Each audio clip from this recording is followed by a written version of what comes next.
Have you ever wondered what's going on inside a microchip? It's like a tiny, bustling city with billions of parts all working together. But just like a city, it needs a reliable power grid. And if that grid fails, the whole thing can just stop.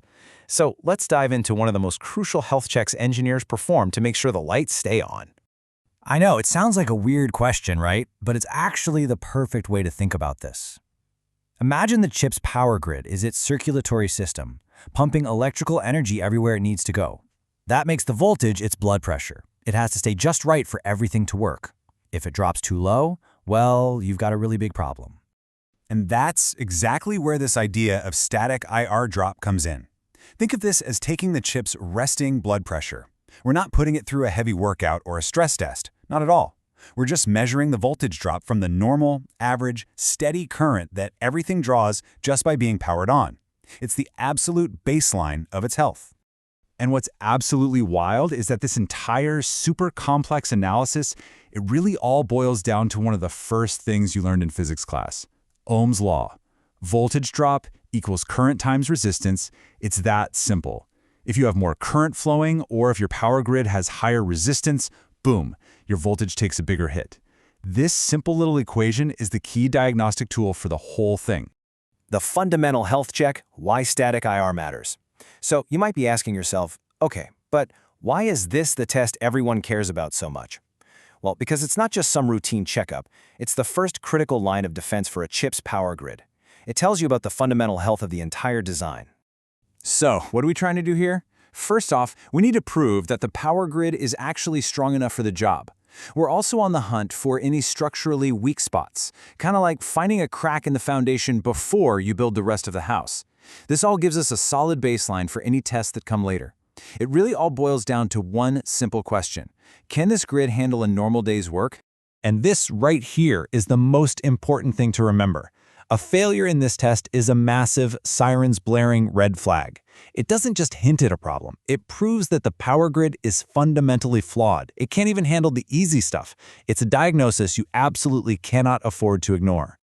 Running the analysis, how the test is performed. All right, so we get why it's so important. But how in the world do you run a health check on something that's still just a blueprint on a computer? Let's get into how it's actually done. The whole thing starts with a really clever simplification. For this test, we just pretend that every single little component on the chip is like a tiny light bulb that's always on, drawing a constant, steady stream of current. And calculating that current is easy. It's just its average power divided by the voltage. More power equals more current. Simple as that. Of course, the accuracy of that power data is everything. Engineers have two main options. There's the block power method, which is quick and dirty, like a general health survey. It's fast, but it can miss problems. Then you have the instant power format, or IPF. This is like getting a detailed medical chart for every single cell. It's a lot more work, but man, it's way more accurate at finding those tricky local hotspots. The simulation itself follows a really logical three-step flow.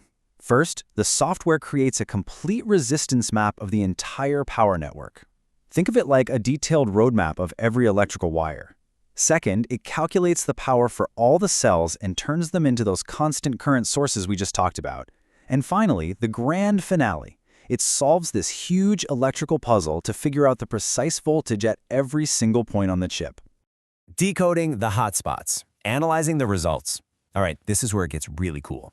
Because the analysis doesn't just give you a thumbs up or a thumbs down. Nope. It generates a detailed visual map of the chip's health. It's basically an X-ray of the power grid. So before we look at that map, what are the common diseases it might find? Usually, a failure comes down to one of a few things. You could have too many power-hungry cells all crammed together. Or the power grid itself is just too weak, with pathways that are too narrow. Sometimes it's just bad input data giving you a false alarm. Or you could have a bad connection to the main power supply. And this is the result. This is the IR drop map.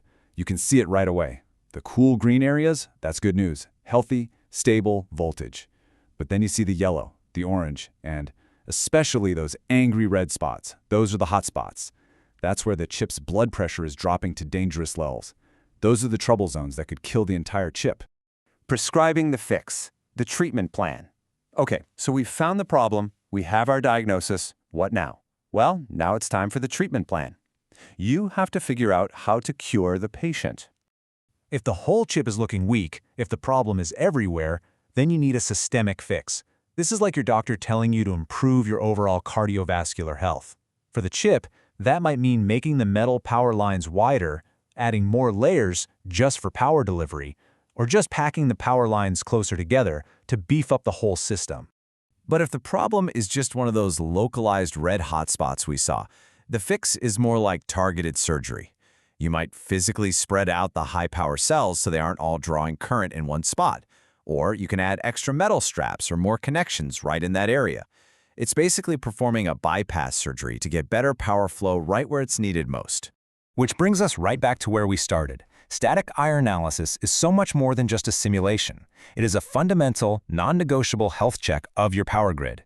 Passing it means you have a rock-solid foundation. Failing it tells you there's a serious weakness you have to fix, period. It's the first and maybe the most important step in building a healthy, reliable chip that's ready for the real world.